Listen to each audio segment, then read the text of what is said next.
Education అనేది foundation for my state. Next floors అనేది skill. These two are two eyes for me. జనరల్గా ఏదో చెప్పేసినాం, స్కూల్కి పంపించినాం, సర్టిఫికేట్ ఇచ్చినాం, సంవత్సరానికి 1,10,000 మంది ఇంజనీరింగ్ గ్రాడ్యుయేట్ సర్టిఫికేట్ తీసుకొని వస్తారు. మీరు ఆ పిల్లలకి అప్లికేషన్ ఇచ్చి వాని ఉద్యోగం కోసం అప్లికేషన్ ఫిలప్ చేయమని నేను కాదు, మీరు టీచర్లకు మీకే చెప్తున్నాను. మీరు వాళ్ళని పిలిచి ఇంజనీరింగ్ సర్టిఫికేట్ తీసుకొని వచ్చి మీరు చదువు చెప్తున్న ఊరిలో ఉన్న పిల్లలు పిలిపించి ప్లెయిన్ పేపర్ ఇచ్చి ఒక జాబ్ కోసం అప్లికేషన్ ఫిలప్ చేయమని. ఇది క్రిమినల్ వేస్ట్. వాడు ఇంజనీరింగ్ చదువుకున్నాను చిన్న జాబ్ కోడు, స్కిల్స్ నేర్చుకోడు. తల్లిదండ్రులు మా పిల్లోడు ఇంజనీరింగ్ అయింది ఉద్యోగం అంటారు, నా దగ్గరకు వస్తుంటారు కాన్స్టిట్యున్సీ నుంచో బంధువులు, మావాడు ఇంజనీరింగ్ చదివింది, పెద్ద చదువు చదివింది సార్ అంటారు. పేరెంట్స్కి తెలియదు కదా ఏం పెద్ద చదివినా అంటే, ఇక్కడ సార్కి ఎప్పుడు నీ పెద్ద చదువు అంటారు. సరే ఏం చదివినా అంటే ఏదో కాలేజీలో ఇంజనీరింగ్ ఏదో చదివినా అంటాడు. ఓకే ఫైన్, ఏంద్రా ఎక్కడుంది ఉద్యోగం అంటే నాకేం తెలుసు సార్ అని. మరి నాకేంటి తెలుసు సార్ అంటే, నీ దగ్గర ఇంతమంది ఐఏఎస్లు ఉన్నారు కదా సార్, వాళ్ళని అడిగితే చెప్తాడు అంటాడు. అంటే వాడికి ఉద్యోగం ఎక్కడ దొరుకుద్దో, నేను ఎవరికి చెప్తే ఉద్యోగం వస్తుందో కూడా వాడు తీసుకొని రాడు. అన్నీ నువ్వే చూసుకొని నాకు ఉద్యోగం ఈసారి అంటాడు. ఇది సాధ్యమా? అంటే నేను అనేది ఆ పిల్లల్ని తప్పు పట్టడం లేదు, వాళ్ళని మనం తయారు చేయలేకపోతున్నాం. నేర్పితే ఎందుకు నేర్చుకోడు? అందుకే ఈరోజు గవర్నమెంట్ ఇంజనీరింగ్ కాలేజ్లో 24,000 మంది స్టూడెంట్స్ ఉన్నారు. 19 ఇంజనీరింగ్ కాలేజ్లో, 22 ఇంజనీరింగ్ కాలేజ్లో ఉన్నట్టున్నాయి. 24,000 స్టూడెంట్స్ ఉన్నారు. First 2 years in basic education what ever local, next 2 years వాళ్ళ స్కిల్ నేర్పడానికి విదేశాలకు పంపించడానికి ఈ పిల్లలు ఎవరెవరు ఉన్నారో, ప్లస్ అంబేద్కర్ ఓపెన్ యూనివర్సిటీలో జర్మన్ ఈ లాంగ్వేజెస్ మీద కూడా మనం పెడుతున్నాం. క్లియర్గా ఆ పిల్లలకి లాంగ్వేజ్ నేర్పి వాళ్ళకు ఇంజనీరింగ్ కాలేజ్ గవర్నమెంట్లో చదువుకుంటే ఉద్యోగం వస్తుందనే నమ్మకం, సొంతంగా ఉపాధి చేసుకోగలుగుతాం అనే నమ్మకం కలిగించేటట్ల ఇంజనీరింగ్ కాలేజీలను కూడా మనం ప్రక్షాళన చేయాలి. మన ఓరియంటేషన్ మారినంత వరకు ఇది మారదు. As a political executive I have to take responsibility. అందుకే ఈరోజు విద్యాశాఖ నా దగ్గర పెట్టుకున్నా. చాలామంది గతంలోనైనా సాగునీరు పెట్టుకున్నాడు, 80,000 పుస్తకాలు చదివాడు, కాళేశ్వరం కట్టాడు, 3 ఏళ్ళలో కూలేశ్వరం అయింది. నేనేం తీసుకోలేదే, అది రెవెన్యూ ఏం తీసుకోలేదు. అంతకుముందు రెవెన్యూ వాళ్ళ దగ్గర ఉంది, రెవెన్యూ నా దగ్గర లేదే, ఫైనాన్స్ నా దగ్గర లేదే, ఐటీ అండ్ ఇండస్ట్రీస్ నా దగ్గర లేదే. ఏం తీసుకున్నాను నేను? విద్యాశాఖ తీసుకున్నా. రోజు తిట్లు తినాలి, కానీ ఆ తిట్లు పడకుండా ఉండాలంటే కాపాడాల్సింది మీరే. లేదు అంటే మీరు అందరు కలిసి తీర్మానం అనేది ఎవరికైనా ఇస్తాం, మీరు కోరుకున్న వాళ్ళకి ఇస్తా శాఖ. నేను ఒక ప్యాషన్తో దీని మీద దృష్టి పెడుతుంది. ఇది అంత ఈజీ కాదు, వీళ్ళకి ఎవ్వరికి ఓట్లేదు. ఓట్లు ఉండే దాని మీద లీడర్కి ఎక్కువ ఆసక్తి ఉంటుంది వెంబడే. కానీ నేను ఓట్ల కోసం ఆలోచన చేస్తలేను. దేవుడు 2006లో జిల్లా పరిషత్ మెంబర్గా నాకు అవకాశం ఇస్తే 17 సంవత్సరాలలో తెలంగాణ రాష్ట్ర ముఖ్యమంత్రిని చేసింది.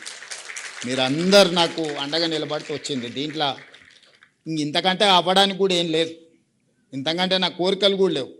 కానీ వచ్చిన దాంతో నా పిల్లలకి ఏదైనా చేయాలి. నేను ఎక్కడి నుంచి వచ్చినో అక్కడుండే పిల్లల గురించి నేను ఆలోచన చేస్తున్నాను. నా బాధ, నా తాపత్రయం, నా పట్టుదల. ఏ మారుమూల గ్రామం నుంచి అయితే నేను వచ్చినో అలాంటి గ్రామాలే 12,000 ఉన్నాయి తెలంగాణ రాష్ట్రంలో. 12,000 గ్రామాలలో రేవంత్ రెడ్డిలు ఉన్నారు.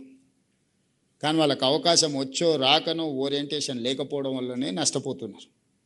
ఆ పిల్లలకు మంచి భవిష్యత్తు ఇవ్వాలనేదే నా ఉద్దేశం, అంతకుమించి నాకేం లేదు. అందుకే నేను నర్సరీ నుంచి మొదలుపెట్టిన. వాడికి ఓటు వచ్చేది ఎప్పుడు, నాకు వేసేది ఎప్పుడు.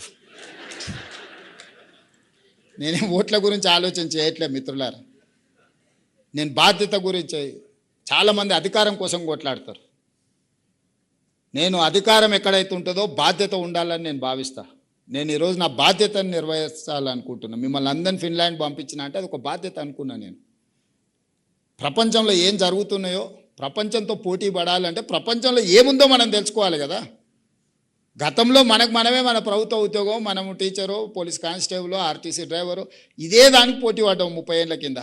దానికి ఇక్కడిక్కడ చూస్తే సరిపోయింది. ఆ తర్వాత కొంచెం సివిల్ సర్వెంట్స్ కింద జాతీయ స్థాయిలో పోటీ పడ్డాం.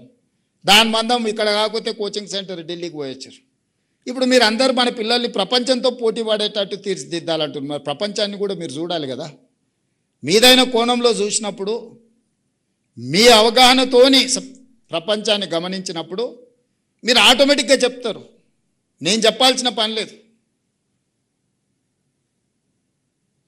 Muscle memory is very important. మనము ఈత కొట్టేది నేర్చుకుంటాం చిన్నప్పుడు, 20 ఏళ్ళ తర్వాత కొట్టం. సడన్గా నీళ్ళలో వాడు కొట్టుకోబోతుంటే తెలియకుంటేనే ఈత కొడతాం. డ్రైవింగ్ మనం నేర్చుకుంటూ స్థాయి వచ్చినాక డ్రైవర్ని పెట్టుకుంటాం, కానీ అత్యవసరం ఉన్నప్పుడు ఆటోమేటిక్గా బండి ఎక్కితే తోలుతూనే ఉంటాం. That is called muscle memory. ఆటోమేటిక్గా మనకు అది డ్రైవ్ చేస్తుంది మనల్ని. Seeing is belief. మీరు చూసిండ్రంటే మీకు రిజిస్టర్ అవుతుంది. వారం రోజులు మీరు అక్కడ పోయి యాక్టివిటీలో పాల్గొంటే ఆటోమేటిక్గా మీ మైండ్ మిమ్మల్ని డ్రైవ్ చేస్తుంది. పొద్దున్న నిద్రలు ఇవ్వగానే అరే మా దేశంలో ఆ పిల్లలకు అంత బాగుంది, నేను కూడా స్కూల్కి పోతే కొంతనైనా పిల్లలకు చెప్దామనేది వస్తుంది. ఆ ప్రయత్నమే ఈ ప్రయత్నం. అందుకోసమే మిమ్మల్ని అందరిని పిలిచి మీతోని కొంతసేపు సమయం గడిపి మీ ఆలోచనలు విని నా ఆలోచనలు పంచుకొని మనందరం ఇక్కడి నుంచి లేచి బయలుదేరే ముందు దీక్ష తీసుకొని బయలుదేరుతాం. ఈ సమాజానికి, ఈ పిల్లల కోసం ఏదైనా చేద్దాం. ఈ పిల్లలకు చేస్తే వాళ్ళే ఇంకా నెక్స్ట్ ఏం చేయాలని వాళ్ళు చేస్తారు.